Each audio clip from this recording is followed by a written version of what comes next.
But on the far side, look at Persian Dreamer now about to join in with Specific Times. And now the two groups converge. Persian Dreamer doing best at the moment, chased by Dorothy Lawrence, Specific Times, and then She's Smart. This is developing into one heck of a day for Ammo Racing.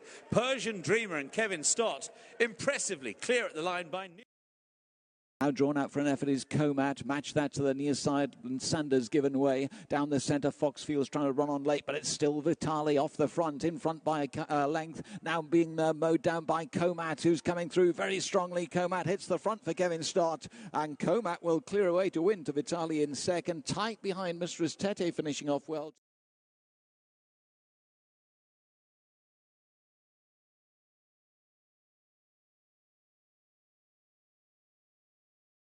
But on the far side, look at Persian Dreamer now about to join in with Specific Times. And now the two groups converge. Persian Dreamer doing best at the moment, chased by Dorothy Lawrence, Specific Times, and then She's Smart. This is developing into one heck of a day for Ammo Racing. Persian Dreamer and Kevin Stott impressively clear at the line by Now drawn out for an effort is Comat. Match that to the near side, and Sanders given way. Down the centre, Foxfield's trying to run on late, but it's still Vitali off the front, in front by a length. Now being mowed down by Comat, who's coming through very strongly. Comat hits the front for Kevin Stott, and Comat will clear away to win to Vitali in second. Tight behind Mistress Tete, finishing off well.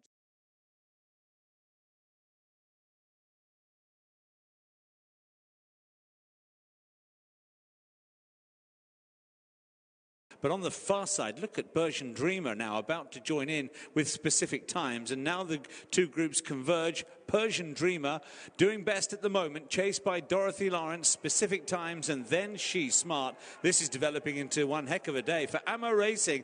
Persian Dreamer and Kevin Stott impressively clear at the line by Now drawn out for an effort is Comat. Match that to the near side, and Sanders given way. Down the centre, Foxfield's trying to run on late, but it's still Vitali off the front, in front by a length. Now being mowed down by Comat, who's coming through very strongly. Comat hits the front for Kevin Stott, and Comat will clear away to win to Vitali in second. Tight behind Mistress Tete, finishing off well.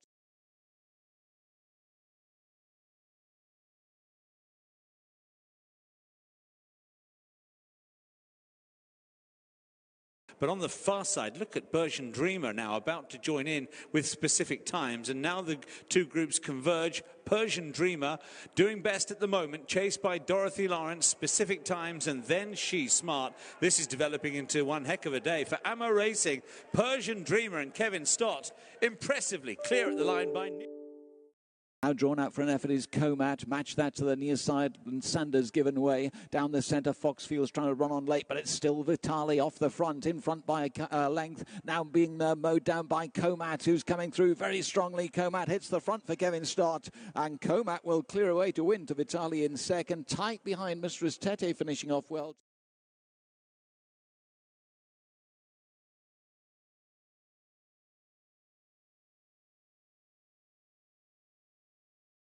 But on the far side, look at Persian Dreamer now about to join in with Specific Times. And now the two groups converge. Persian Dreamer doing best at the moment, chased by Dorothy Lawrence, Specific Times, and then She's Smart. This is developing into one heck of a day for Ammo Racing.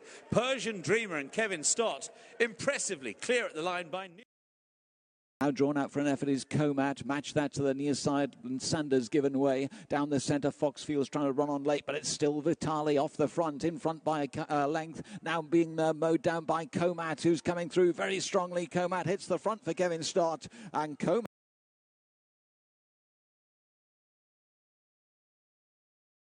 could be crucial in a small field like this. There is a potential edge there with Specific Times, but she's been easy enough in the market as a result of the sustained support for Majestic Beauty. Harvanna, just listening to Carl there, obviously thinks she's a filly with ability, and the track should suit her as well. Just having a little bit more of a look around, isn't she, Majestic Beauty, on her way to post? There's Harvanna going down. Another Havana Grey, stall 4. Pierre-Louis Germain on board, claiming free of her. Carl just said in that interview that she's a little bit timid, a little bit nervous, but track should suit, and whatever she does, she will step forward for it. Yeah, it's. I think we're just looking at real, genuine, good ground now, aren't we, here at Catterick this afternoon, and the sort of slicker conditions than what we've had in the early weeks of the last couple of weeks at least of the flat season should enable us to learn a little bit more about these 2-year-olds and maybe their claims when it comes to some of the bigger races through the summertime. Alice Hainstein's the favourite. Before she heads to the stand, she's going to hopefully give us a little word. Well done, Yessie, nice winner. Yeah, no, fantastic winner. Another Havana Grey, and obviously we've got Havana Grey here. Well, Lady Hollywood got beat in this race last year, so she's a nice filly, but there's a nice bunch in the field, really. She looks very professional, taking it all in her stride. Yeah, she is, but I think that's also the Havana Greys in them, that they're great to train, so straightforward. Carl Buck's obviously a Havana Grey, but I think Johnson's probably looks the one to... The Blue Point, at least she shipped when I see at Newmarket. Yeah, she did, and I think she'd be better on... Finally, we've got good ground as opposed to soft everywhere. You were in Ascot, weren't you, last week? Yeah, we were in on Friday. It was just heavy ground. You bottom them first time. They might go and win, but then you bottom them for the rest of the year. She's a nice filly to go forward with. Whatever she does today, she'll build on. How are you numerically at home? Are you busy? Yeah, we're busy. We've got lots of runners. We're up north for a few days, but they're running well, so long may it continue. Good stuff. Well, best of luck here. Thanks very much. Thank you. That's Alice Haynes, who's got Majestic Beauty heading to the stand, doing well.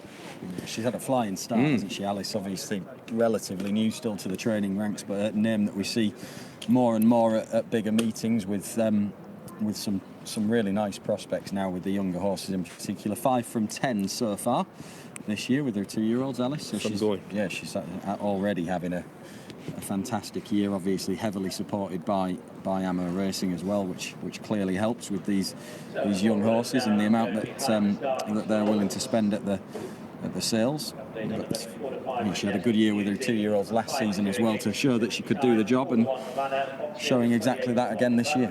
4 to 5 favourite to make a winning start to her career. 5 to 2.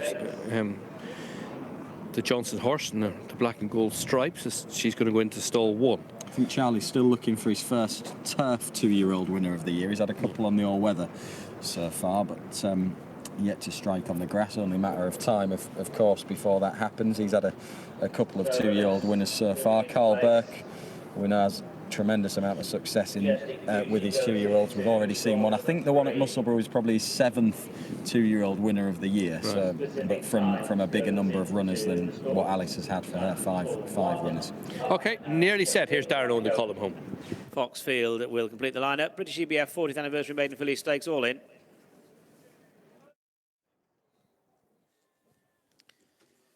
They're off, running over 5 furlongs and specific times. Jumps from stall number 1 up along the inside of Foxfield in a yellow jacket. On the wide outside, Havana now just tucking in behind the leaders, as is Majestic Beauty. So in the early part of the race, it's specific times and Foxfield. It's the 2 horses with experience from the debutantes, Majestic Beauty and Havana. And they're about to link on to the main track with 3 furlongs left to go. It is Foxfield, David Allen, just shading the lead. Specific times on the inside for Joe Fanning. And then 3 off the fence, purple colours, Majestic Beauty. Widest of all is Havana as they make the dash inside the final quarter of a mile. So it's Kevin Stock coming through with Majestic Beauty. Over on the far side, specific times between horses, Foxfield. Widest of all is Havana. They've got a furlong left to gallop, and it is specific times and Majestic Beauty. Those 2 now battle for the lead. They're kicking on from Foxfield and Havana. Majestic Beauty now in command inside the final 75 yards. Majestic Beauty and Kevin Stock for Alice Haynes and Ammo Racing go on to collect. Majestic Beauty the winner, specific time 2nd, Havana 3rd, and Foxfield is 4th. Yeah, the finish in betting order. Majestic Beauty is your winner for Ammo Race, and Alice Haynes trains. Kevin Stott on board, 8 to 11 favourite, beats specific times in 2nd place for Charlie Johnson and Joe Fanning, with Havana back in 3rd place for Carl Burke and Pierre-Louis Jamin. Fairly straightforward. It was, wasn't it? And in line with how she looked in the prelims, really, she's taken in the run very professionally at every point in time, able to tuck in behind Foxfield and specific times, who were taking each other on a little bit in front, but not going too quick necessarily. But they just gave Majestic Beauty a lovely lead into it. Kevin was able to get slotted right in behind them, travelling strongly. pulled her out at about halfway to ensure that he got a run and things didn't get too messy for her, and she had a chance to really open up. That's that move there, just shifting out slightly, give himself a clear shot at things, and she's quickened up nicely inside the final.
Different ground, same trip today, and maybe the better ground, and maybe just hanging because he didn't like the ground, Mr. Jetman. And here he is this afternoon running on turf for just the second time.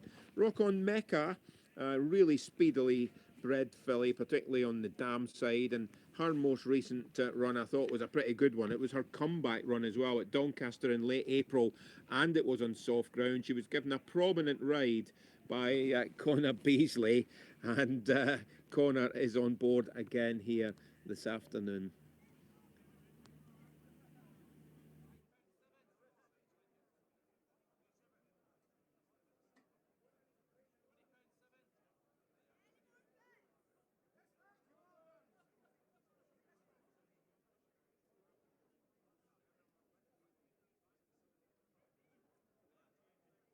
His racing has been done at shorter distances. 2 starts at 7, Angus. That run over course and distance last time. Purple Martini is a progressive enough horse in this grade, and B Associates, who was rated 48, then has gone up £1. If he can reproduce that, then he's a big player here. Rocco Mecca, a horse that we mentioned earlier in the programme, having attracted support, has had just the 4 starts. The handicap debut was on soft ground at Doncaster. Rocco Mecca wasn't discredited that day with that 4th of 15 behind Juryman. Interestingly, the handicapper thought that that was worthy of a £1 drop in the weights. I thought it was interesting that Mr. Jetman was well backed for handicap debut at Catterick at the end of last month, because he didn't show absolutely masses over sprint trips on Tapeta and Polytrack on his first 3 starts. He finished 3rd behind Smile and Pay, but was beaten 12 lengths at the line. Just one other worth mentioning, I thought, was Rocco Mecca's stable companion, and that was Azane, comes back from 10 furlongs to 7 here. Yeah, and that is Azane in shot, just going into the stalls under, well, hopefully going to go into the stalls under Billy Garrity. Michael Dodd's trainer of this one, and Rocco Mecca got his horses in very good form at the moment. So let's go back to Gordon for a few final thoughts. Dodds' horses in pretty decent form. I agree with the guys. Connor Beasley's in the colours here of David Metcalf, and his red and white hoop colours are carried by Avago Mecca, the recent course and distance winner in our next race after this. Dodds is not here, but his owner, Mr. Metcalf's here. And that one that's just proving troublesome to load is the Ewan Willens trained Smooth Red. Rowan Scott on board. I think they got it halfway in. I think he will go in. Yeah, speaking of Rock on Mecca, not a lot of form on evidence, and it was certainly her best run so far on her handicap debut. I thought at Doncaster, over 7 furlongs on soft ground at the tail end of last month, given a prominent ride by Connor and sent off quite a big price as well. And she's been dropped £1 since that particular run 17 days ago. As I mentioned when we did them in the paddock, it's a really speedy family on the dam side, from the family of Kilaki. He's a flying sprinter, I think, if memory serves. Was he trained by Henry Candy at Kilaki, named after a Scottish grouse moor? I remember that. So Rock on Mecca, here she is in her second handicap, bidding to get off the market the 5th time of asking. And I just wonder about B Associates. Had quite a lot of chances. He's trying to win his first race now on his 12th attempt, although his 2 recent runs were pretty good ones. That close 4th at Newcastle, which was over 5 furlongs, and then just 10 days ago, that close 2nd here over course and distance on similar ground to which he encounters this afternoon. Paul Mulrennan rides a lot for Jim Goldie, and he rides B Associates. And just briefly on the ground, this is our first race on the round course today. The jockey said it's probably just a little bit on the fast side of good on the straight course, and it normally rides a little bit quicker on the round course. So it'll be fascinating to see what they make of that. I spoke to Sam James afterwards, incidentally, after he had ridden Cuban Slide to that very impressive victory. He says he surprised him just how well he won in the end. And he said he just took a wee while to understand what he wanted him to do. But for me, that 9-length victory was pretty impressive, and it'll be interesting and fascinating to see where Carl Burke goes with that opening race impressive juvenile winner. Right then, not many left to load then for our first on the round course. Let's go up to the commentary box then and rejoin Anthony Ennis. Cheers, Gordon.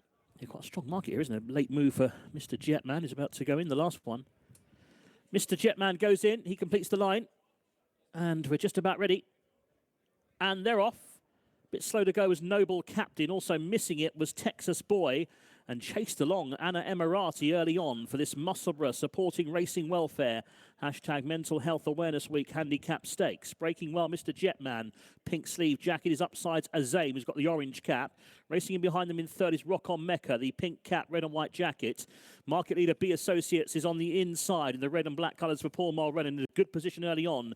B Associates. 2.5 legs back to George Lodge, and then comes Smooth Red, who's on the outside behind those Noble Captain. Towards the back, Anna Emirati, and also Texas Boy in the Battenberg colours. The yellow and pink quarters is the bat marker. Azaim is setting a scorching pace in front, leads by 2.5 lengths to Mr. Jetman in second. B Associates going off in chase in third. Rock On Mecca's already under pressure back in fourth place. Needs to do better as they head down for the final quarter mile. A few chances here. Here comes B Associates with the white face to come and tackle Mr. Jetman and Azaim. Under pressure 4 wide is Rock On Mecca as they head down for the final quarter mile. Here on the outside, B Associates has joined Mr. Jetman. These two from the back, Noble Captain starts to stay on, but it's B Associates who leads to Mr. Jetman on the far side, is running on still with the pink sleeves. Then comes Rock On Mecca. Inside the furlong they go. B Associates leading by a neck, but Mr. Jetman's got the rails to help. He's trying to fight back. B Associates just in front. Mr. Jetman rallying late. B Associates from Mr. Jetman. B Associates just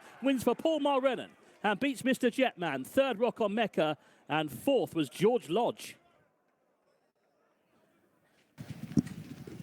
He gets off the mark then at the 12th attempt in the colours of Scott Fife, B Associates for Paul Mulrennan and Jim Goldie. That's a very potent combination. Paul was riding for Jim Goldie on Sky Bet Sunday yesterday at Musselburgh, at Hamilton Park rather. Here he wins on Musselburgh, probably by about half a length from Mr. Jetman, who took it up halfway down the home run for Sam James and didn't just capitulate when B Associates went on by, and then the pair of them are clear, well clear of Rock On Mecca, who finishes in third place with George Lodge in fourth. Yeah, this winner, Mr. Jetman in second behind B Associates, been running really well. Those two best runs, he's backed that up and he's actually gone into the winner's enclosure. He's just about edging in front now as we pick up the closing stages. Just hanging a little bit and wandering about under pressure. Rock On Mecca, she flattens out and is fairly well beaten in third place here today, and Mr. Jetman against that far rail battles on right to the line. But I'll tell you what, B Associates, despite the fact he hasn't won before now, he sticks his neck out and he's running for the 7th time in Tough. He had 5 goes in the all-weather before today, including 2 runs back when finishing 4th at Newcastle over 5. Stepped up to 7 over course and distance last time, wasn't beaten very far, and he goes one better and enters the winner's enclosure this afternoon. Paul Mulrennan then wins for Jim Goldie. Scott Fife owned B Associates, Angus, coming back into the winner's enclosure, and as I say, Mulrennan and Goldie, they team up plenty today.